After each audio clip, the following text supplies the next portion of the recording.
हरे राम हरे राम राम राम हरे हरे हरे कृष्ण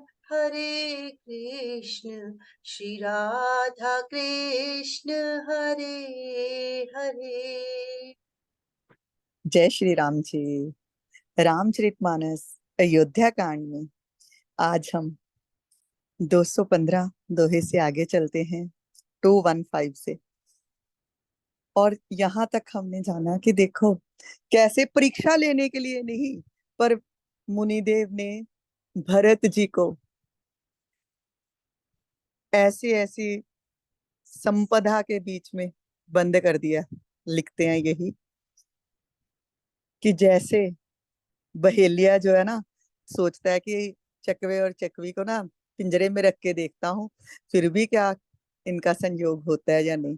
तो वैसे ही भारद्वाज मुनि जी की आज्ञा जब हुई, रिद्धियां सिद्धियां आ गई हैं और हर और ऐसे ऐसे महल खड़े हो गए हैं और भोग सामग्रियां हर जगह, और भरत जी के लिए भी सब कुछ लाया गया है। पर भरत जी पूरी रात वहां पर रुके जरूर हैं, क्योंकि मुनिदेव की आज्ञा है और मुनि आज्ञा का वो उल्लंघन नहीं कर सकते। परंतु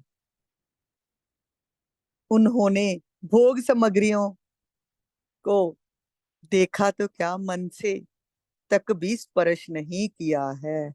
ये है भरत, ये है भरत का प्रेम। चलते हैं आगे। हाँ जी, आशु जी पढ़िए।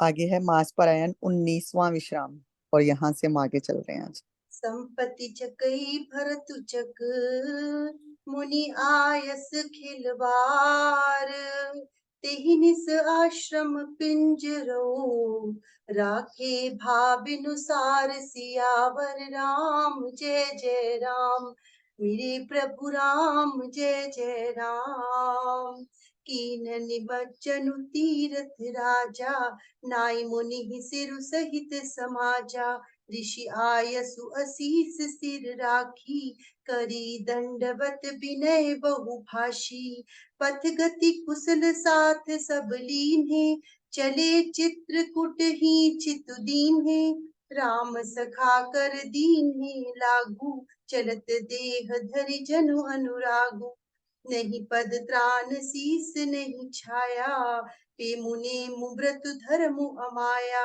लखन राम सिय पंथ कहानी पूछत सख ही कहत मृदुबानी राम बास थल बिटप बिलोके उर अनुराग रहत नहीं रोके देखी दसासुर बरिस ही फूला भई मृदु मही मगु मंगल मूला किए जाहि छाया जलद सुखद बहई बरबात तस मगु भयउ न राम कह जस भा भरत ही जात सियावर राम जय जय राम मेरे प्रभु राम जय जय राम जड़ चेतन मग जीव घनेरे जे चिते प्रभु जिन प्रभु हेरे ते सब भय परम पद जोगु भरत दरस बेटा भव रोगु यह बड़ी बात भरत कई नाही सुमिरत जिनहि राम मन माही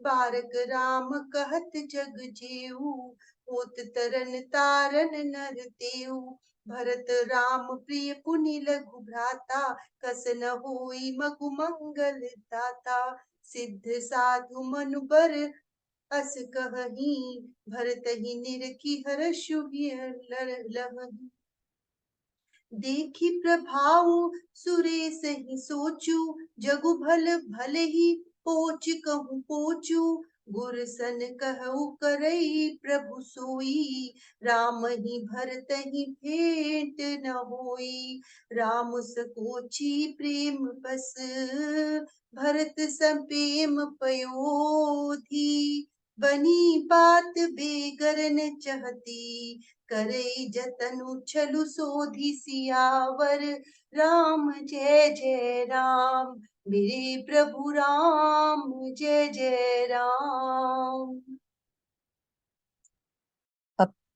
पूरी रात वहां पर बिताई है भरत जी ने, और सारी सेना ने, माताओं ने, सबने सबने सुख माना है। ऐसा ऐसा मनोवांछित वस्तुएं मिली हैं वहां पर सबको। पर सबके सब जो हैं, थोड़ा सा उन्हें हर्ष भी है मुनि का तप प्रभाव देखकर, और विलास भी, विषाद भी है उन्हें कि ये भोग विलास में हम फंस रहे हैं। और प्रातः जब उठे हैं भरत जी, तो उठकर गए हैं तीरथ राज में, स्नान किया है, और समाज के सहित अपने सब बंधु सखाओं सबको लेकर मुनि को सिर निवाया है। माताएं भी आई हैं, सब आए हैं, सबने प्रणाम किया है, और ऋषि से आज्ञा ली है, विनती की है, और कहा है कि हमें हमारे साथ अपने कुछ कुशल पथ प्रदर्शकों को भेज दीजिए। तो हम चित्रकूट में ही जा रहे हैं सीधे। और जब हमने राम का वनगमन देखा था, तो भारद्वाज मुनि के बाद राम जी मिले थे ऋषि वाल्मीकि जी से। वहां पर सुना था ना कि कोई आकर मिला है प्रेम से। तो यहाँ पर तो भरत जी तो खुद ही प्रेम मूर्ति, और उन्होंने कहा है कि यहाँ पर ही भोग विलास में फंसा फंसा रहे हैं भारद्वाज मुनि जी, और इनके गुरु तो हमें कहीं और भी फंसा ना दे। तो इसीलिए यहाँ पर बोल रहा है कि चित्रकूट में चलना है हमें अब। मुनिदेव, हम अब सीधा यहाँ से चित्रकूट की ओर ही जाएंगे, और हमारे साथ कुछ भेज दीजिए, कुछ लोगों को जो हमें बता सकें कि राम कहाँ पर हैं। और भरत जी जो हैं, राम के सखा के संग दोनों के दोनों ऐसे चल रहे हैं, देखो, जैसे प्रेम ही साक्षात शरीरन धारण किए हुए चल रहा है। ना पाँव में जूते हैं भरत जी के, ना सिर पर कोई वो राजा के साथ जैसे जैसे छाता लिए चलते हैं लोग, ना सिर पर छाया है। और प्रेम उनका सच में, तुलसीदास जी कह रहे हैं, ऐसा है, नियम व्रत और धर्म। उनका प्रेम नियम व्रत और धर्म निष्कपट है, सच्चा है बिल्कुल। और सखा निषाद राज के साथ चलते जा रहे हैं, और रास्ते में सब बातें उनसे करते जा रहे हैं कि कैसी कैसी बातें आप करते गए जब आप राम लखन और सिया संग गए थे। रामचंद्र जी के ठहरने की जगह रास्ते में जो निषाद राज जी बताते हैं कि यहाँ पर रुके थे, इस वृक्ष के नीचे छाया में रुके थे, यहाँ पर रुके थे। तो जब उस जगह को देखते हैं तो भरत को लगता है कि यहाँ पर मुझे राम ही मिल गए। और प्रेम उनका जो है हृदय में ऐसे उछल उछल के बाहर आ रहा है। और भरत जी की जब ये दशा देखी है ना, तो देवता फूल बरसाने लगे।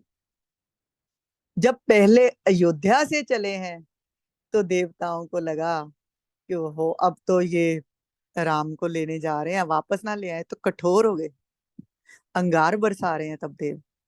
और अब जब देखा है प्रेम भरत का राम के प्रति, तो देवताओं को अब थोड़ी सी सुधि आ गई है कि ये ना हो कि हम भक्त का या भगवान का अपराध कर बैठे। तो अब देव यहाँ पर क्या कर रहे हैं, फूल बरसा रहे हैं भरत जी की जब दशा देख रहे हैं, प्रेम उनका देख रहे हैं राम के प्रति। पृथ्वी भी पहले कठोर हो गई थी, कठोर थी, वन की पृथ्वी, सारे रास्ता था, ऐसा था। और अब पृथ्वी को भी लग रहा है कि प्रेम जो है चल रहा है राम का, राममय हो चुके हैं भरत। तो पृथ्वी भी जो है कोमल हो गई है, और मार्ग जो है वो मंगल का मूल ही बन गए हैं। बादल छाया कर रहे हैं, सुख देने वाली सुंदर हवा बह रही है। और यहाँ पर तुलसीदास जी कहते हैं कि मार्ग अब ऐसा सुंदर, ऐसा सुखद हो गया है, वैसा तो राम के जाने के समय भी नहीं हुआ था। क्यों? आगे कहते हैं कि जो रास्ते में असंख्य जड़ चेतन जीव थे ना, जिन्होंने प्रभु राम को देखा था, वह तो परम पद के अधिकारी हो गए थे। जिसने प्रभु के दर्शन, यहाँ पे प्रभु भक्ति की महिमा, प्रभु प्रेम की महिमा का तुलसीदास जी कैसे बखान करते हैं कि जिसने श्री रामचंद्र जी को देखा था, वह तो खुद परम पद के अधिकारी हुए थे बस। परंतु जिन्होंने भक्ति रूपी, प्रेम रूपी भरत जी के दर्शन किए हैं, उनका तो भव रोग ही मिट गया। राम दर्शन से तो परम पद के अधिकारी हुए थे, परंतु भरत दर्शन से तो उन्हें वो परम पद प्राप्त ही हो गया, मिल ही गया। क्यों? क्योंकि भरत जी तो स्वयं राम को ही मन में स्मरण करते हुए जा रहे हैं, राममय ही हो गए हैं, ऐसा स्मरण कर रहे हैं कि राममय ही हो गए हैं। तो जगत में तो कहते हैं जो एक बार मनुष्य राम का नाम लेता है वह तरने तारने वाला हो जाता है। तो जो भरत जी हैं वह तो रामचंद्र जी के प्यारे छोटे भाई प्रेम मूर्ति हैं। तो फिर उनको देखकर तो सब लोगों को, जो जो राम को देखकर परम पद के अधिकारी हुए थे, सिर्फ उनको वो परम पद मिल ही गया। सिद्ध साधु और श्रेष्ठ मुनि भी देख रहे हैं और भरत जी को, और प्रसन्नता महसूस कर रहे हैं। और सब, और जो है हर जगह मंगल ही मंगल दर्शन हो रहे हैं। अब बात आ गई वही इंद्र की, कि भरत जी का जब देखा है ना कि इनका प्रेम देखकर तो हर जगह प्रेममय हो गई है, पृथ्वी मंगलमयी हो गई है, वन मंगलमय हो गए हैं, सब मंगलमय ही हो गया है। तो ये सोच हो गई है इंद्र देवता को, क्यों हो जब भरत जी को चल चल रहे हैं ऐसा इनका प्रेम है, तो कहीं ये ना हो कि जे जाएं और राम जी लौट आए इनके साथ, और हमारा तो बना पड़ा है आगे खेल ही बिगड़ गया। कि हमने तो बहुत युक्ति से कि कई माता की बुद्धि भ्रष्ट करके राम को वन में भेजा है राक्षसों का संहार करने के लिए, और भगत के वश में है भगवान, तो भरत का प्रेम देखकर कहीं प्रभु वापस ना लौट आए। तो अब वही आ गई ना बात, जैसा मन है, जैसी तेरे मन का दर्पण है वैसी छवि तुझे दिखेगी दूसरों की। तो इंद्र को भी यही दिख रहा है कि मैं तो हूं ऐसा, और ये भी कहीं राम को लौटा लाए तो ये तो मुश्किल पड़ जाएगी। और चल दिए हैं अपने गुरु के पास, बृहस्पति जी के पास, और उनसे जाकर कहते हैं कि गुरुदेव कुछ ऐसा कीजिए ना कि श्री रामचंद्र जी और भरत जी की भेंट ही ना हो। क्योंकि राम तो जो है संकोची हैं, प्रेम के वश में हैं, बार बार हर जगह हम लोग सुनते हैं भगत के वश में है भगवान। तो वैसा ही इंद्रदेव अब जाकर गुरु अपने से कह रहे हैं बृहस्पति जी से कि भरत जी प्रेम के समुद्र हैं, तो ये बनी बनाई बात ना बिगड़ जाए, जल्दी से कुछ हल ढूंढिए इसका, कैसा शल करें हम फिर से। ये शलिया इंद्र ने ही शल किया है ना पहले भी, देवताओं ने मिलकर ही भेजा है सरस्वती जी को अयोध्या में कि ये तो राम को राज्य मिल गया, राजा बन गए, तो फिर कैसे होगा राक्षसों का संहार। और जाकर मंथरा की कुबुद्धि जो है कर दी गई है, और सरस्वती माता आकर उन्होंने कैकेयी की बुद्धि को भी फेर दिया था, ये छल ही किया है देवताओं ने। और अब फिर से जब देख रहे हैं भरत को, तो यही बात जाकर इंद्रदेव कह रहे हैं अपने गुरुदेव से, और सुनते हैं इंद्र के गुरु बृहस्पति क्या समझाते हैं इंद्र को। जी। बचन सुनत सुर गुरु मुस्काने, सहस सहस नयन बिनु सोचन ला लोचन जाने। मायापति सेवक सन माया, करे न उलटी परई सुरराया। तब किछु कीन्ह राम रुख जानी, अब कुचाल करी होई हानि। सुन सुरेश रघुनाथ सुभाऊ, निज अपराध रिसाहि न काऊ। जो अपराध भगत कर करई, राम रोष पावक सो जरई। लोकहु वेद विदित इतिहासा, यह महिमा जानहि दुर्भाषा। भरत सरिस को राम सनेही, जगु जप राम राम जप जेही। मन हुन आने अमर पति, रघुबर भगत अकाजू। अजसु लोक परलोक दुख, दिन दिन शोक समाजु। सियावर राम जय जय राम। सुन सुरेश उपदेश हमारा, राम ही सेवक परम प्यारा। मानत सुख सेवक सेवकाई, सेवक बैर बैरु अधिकाई। यद्यपि सम नहीं राग न रोषु, गहि न पाप पुनु गुण दोषु। कर्म प्रधान विश्व करि राखा, जो जस करई सो तस फल चाखा। तदपि करहि सम विषम बिहारा, भगत अभगत हृदय अनुसारा। अगुण अलीप अमान एक रस, राम सगुन भय भगत प्रेम बस। राम सदा सेवक रुचि राखा, वेद पुराण साधु सुर साखी। अस जिय जानी तजहु कुटलाई, करहु भरत पद प्रीति सुहाई। राम भगत पर हित निरत, पर दुख दुखी दयाल। भगत शिरोमणि भरते, जनि डर पहु सुरपाल। सियावर राम जय जय राम, मेरे प्रभु राम जय जय राम।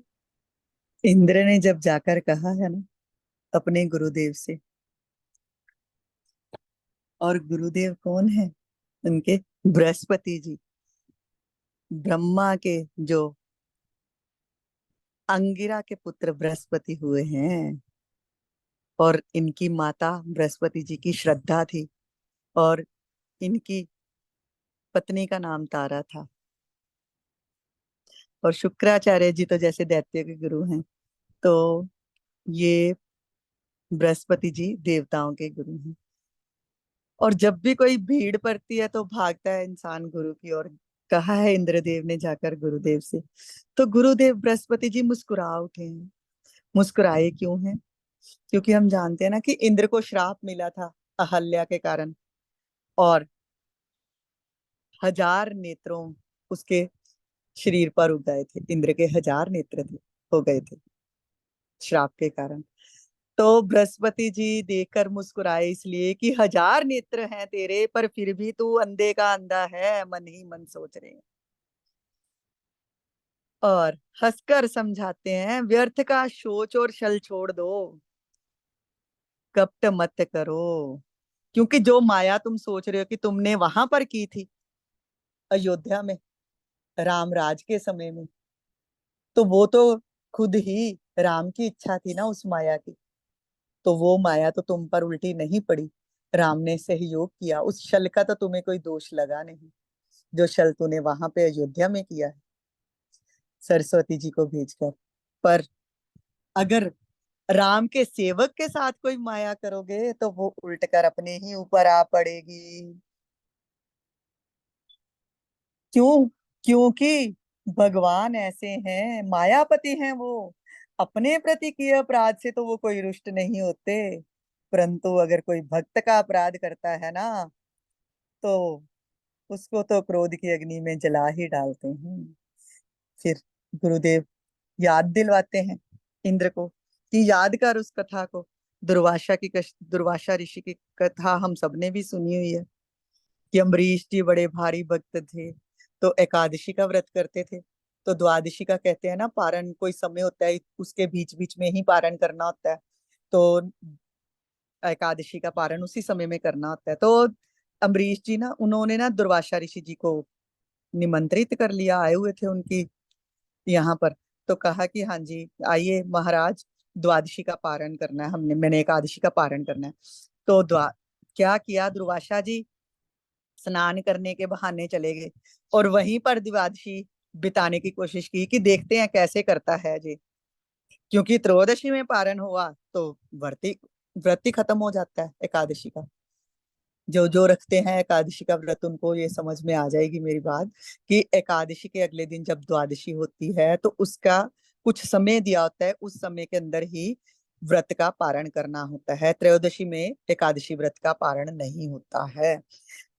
तो राजा इंतजार करता रहा, तो क्या करूं, क्योंकि ऋषिदेव को आमंत्रित किया है पारण के लिए, तो अभी तक नहीं आए, तो उनका इंतजार करूंगा। ब्राह्मणों ने राजा को कहा, राजा के गुरु ने राजा को कहा कि अगर अभी तक नहीं आए वो, तो तुम चरणामृत से व्रत पारण कर लो, भोजन मत करो।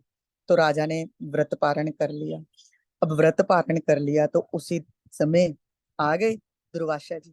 जब देखा कि हाँ तूने पारण कर लिया है, तूने कैसे पारण किया, अब तो त्रयोदशी आ गई, तो कहते राजा कहते कि मेरे को उन्होंने बोला मैंने चरणामृत पारण कर लिया।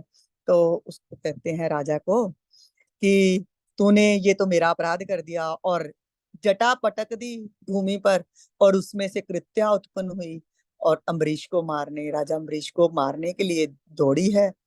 तो उधर से भगवान विष्णु का जो है चक्र आ गया, कृत्या को तो वहीं भस्म कर दिया, और चल पड़े हैं दुर्वासा ऋषि के पीछे। दुर्वासा जी, इनका कितना हम नाम जानते हैं, उनके पीछे। और दुर्वासा ऋषि दौड़े हैं सब लोगों में, सब देवताओं के पास, और कोई भी उनकी रक्षा नहीं कर पाया। विष्णु जी के पास भी गए हैं तो विष्णु जी ने भी बोल दिया कि मेरे भक्त का तूने अपराध किया है, मैं तुम्हारी रक्षा नहीं कर सकता।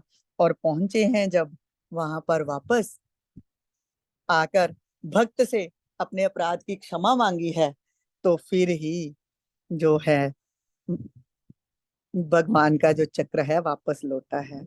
और जब दोबारा भी दुर्वासा जी का, और भी महाभारत में भी पढ़ चुके हैं ये चीज, कि जब द्रौपदी के पास आए हैं भोजन के लिए, जब उनको दुर्वासा जी को दुर्योधन ने बोला कि मेरे यहाँ पर आतिथ्य स्वीकार किया है, मेरे भ्राता के यहाँ पर भी जाओ, इस समय वन में है पांडव पांचों, उनको भी उनके पास जाकर भी भोजन करो।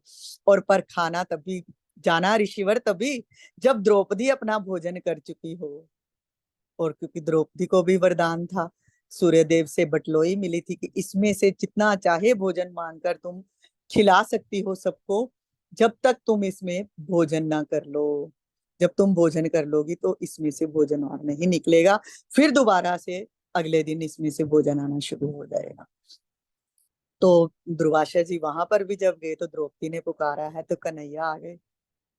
तो कन्हैया ने उसमें से पटलोई में से साग का एक छोटा सा पत्ता था, वो उसमें से निकाल के खाया और बोल दिया कि तृप्त हो जाएं सभी।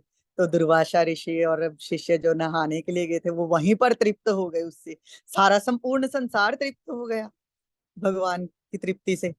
तो तभी वहां से ही भाग गए थे दुर्वासा ऋषि, वापस नहीं आए थे पांडवों के पास खाना खाने के लिए, क्योंकि उनको याद था कि अम्बरीश के समय कैसे भक्त के अपराध के लिए मुझे दंड दिया था भगवान ने।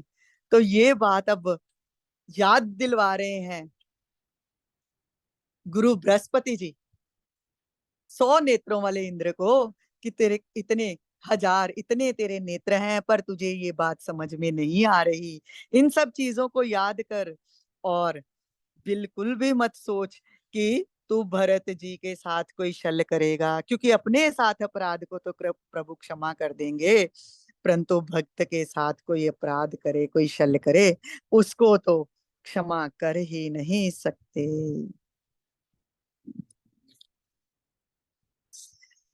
जय हो प्रभु। कितनी भक्त की महिमा बताई है यहाँ पर, कितनी भगत की महिमा।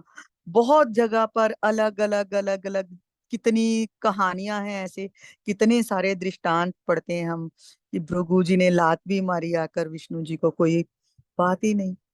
नारद जी ने श्राप दिया वो भी स्वीकार किया, परशुराम जी ने दुर्वचन कहे वो भी, हर चीज पर भगत का अपराध हो कोई करता है तो वो क्षमा नहीं करते। जब ये बात समझाइए आगे क्या कहते हैं, कहते हैं हे देवराज, ऐसा सोचना भी मत, ऐसा करने से लोक में अपयश और परलोक में दुख होगा। मेरा उपदेश सुनो, उनकी सेवा करो जाकर, भरत जी की सेवा करो, उनके सेवक के साथ वैर मत करो। चाहे प्रभु जो हैं उनमें कोई राग द्वेष नहीं है, पाप पुण्य गुण दोष नहीं है, विश्व में कर्म को ही प्रधान कर रखा है, परंतु फिर भी वो भगत के अपराधी को क्षमा नहीं करते हैं। देखो कैसी भगवान की कैसा सुना रहे हैं, जय हो। ये तो सुनने वाली बात है। कहते कि चाहे प्रभु जो है निर्लिप्त है, परंतु फिर भी वो भगत के साथ लिप्त है। चाहे वो एक जैसा व्यवहार सबके साथ करते हैं, परंतु भगत को प्रेम से गले लगा देते हैं, और अभगत को भी मारकर तार देते हैं। गुण रहित निर्लेप मान रहित एक रस भगवान भी भगत के प्रेम वश ही सगुण हो जाते हैं, सब गुणों को धारण कर लेते हैं अपने। और हे देवराज, भरत जी तो भक्तों के श्रोमणी हैं, उनसे बिल्कुल ना डरो, और बिल्कुल भी ये मत सोचो कि उनके साथ छल करके तुम सुख पाओगे। हाँ जी, पढ़ेंगे आगे कि यहीं तक? जय श्री राम जी। प्रभु सुरहितकारी भरत राम आयस अनुसारी स्वार्थ विबस विकल तुम होहु भरत दो सुनहि राउर मोहु सुनि सुर बर सुर गुर बर बानी भा प्रमोद मन मिटी गलानी बरषि प्रसून हर्षि सुर राहु लगे सराहन भरत सुभाऊ एहि विधि भरत चले मग जाहि दशा देखि मुनि सिद्ध सिहाही जब ही राम कही लेहि कुसासा उमगत प्रेम मनहु चहु पासा द्रबहि बचन सुनी कुलिस पशाना पुरजन प्रेम न जाई बखाना बीच बास करी जमुन आए निरखी नीर लोचन जल छाए रघुबर बरन बिलो की बर बारी समेत समाज होत मगन बारिधि बिरह चढ़े विवेक जहाज सियावर राम जय जय राम मेरे प्रभु राम जय जय राम।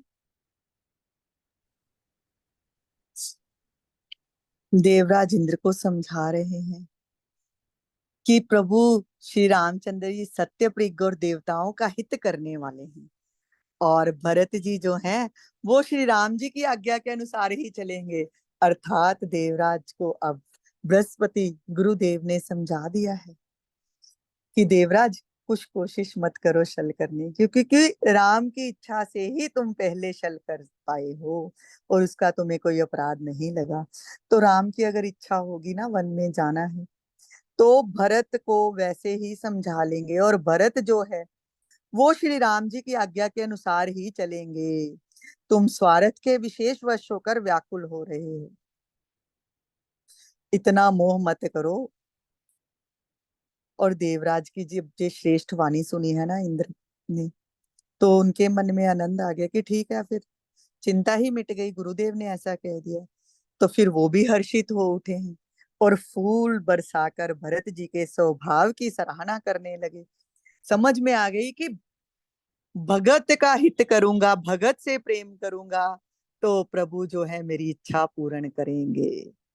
कहते हैं ना, किसी माँ से कोई काम लेना हो तो उसके बच्चे को प्रेम करोगे ना, तो माँ को लगे अच्छा मेरे बच्चे को इतना कोई प्रेम कर रहा है, तो उसके लिए वो थोड़ा कोमल हो जाता है माँ का हृदय। तो वैसे ही वही है कि भगत के बारे में अगर अच्छा सोचोगे तो भगवान का हृदय तो चलेगा ही, तुम्हारी बात मान ही ले। भरत जी चले जा रहे हैं, उनकी प्रेममयी दशा ऐसी है क्योंकि राम राम राम राम राम राम अंदर चलता ही जा रहा है। और जब थोड़ी सी भी सांस लेते हैं तो राम जब निकलता है तो हर ओर फैल जाता है, तो सारे चारों ओर वो प्रेम उमड़ पड़ता है। वज्र पत्थर भी पिघल रहे हैं, अयोध्यावासी भी प्रेम के प्रेम मूर्ति हो चुके हैं, सबके सब प्रेम ही प्रेम बरस रहा है सब ओर। और जब पहुंचे हैं जमुना जी के तट पर और जमुना जी के यल को देखा है ना, तो नेत्रों में जल भर आया। क्यों? मेरे राम का भी ऐसा ही श्याम रंग, और जे यमुना जी का जल भी जो है वो भी उसी रंग का है, तो प्रेम विह्वल हो चुके हैं। वीरे व्यथा जो है और भी बढ़ गई, वीरे रूपी समुद्र में डूबने ही वाले थे कि एकदम से विवेक जागृत हो गया। कि जल्दी करें, जल्दी चलें। यहाँ पर जमुना को देखकर राम में डूब रहे हैं। आगे चलेंगे तो राम मिलेंगे। तो फिर से उत्साहित हो उठे। जमुना को देखकर ही राम में डूब गए कि जैसे तेरा जल है वैसा ही वरण तो मेरे प्रभु का है। और जब डूबने लगे हैं तो याद आ गया कि जहां डूबने का तो है ही, चल राम के दर्शन को चल। और चल पड़े हैं आगे। और कल देखते हैं मिलन कैसे होगा, प्रेम और अनुराग का, भरत और राम का, भक्त और भगवान का। जय हो, जय हो प्यारे, जय हो प्रेम मूर्ति भगत भरत जी की जय। जय श्री राम जी। हरे राम राम राम हरे हरे, हरे कृष्ण श्री राधा कृष्ण हरे हरे। बोल सियावर रामचंद्र महाराज की जय, पवन सुत हनुमान की जय।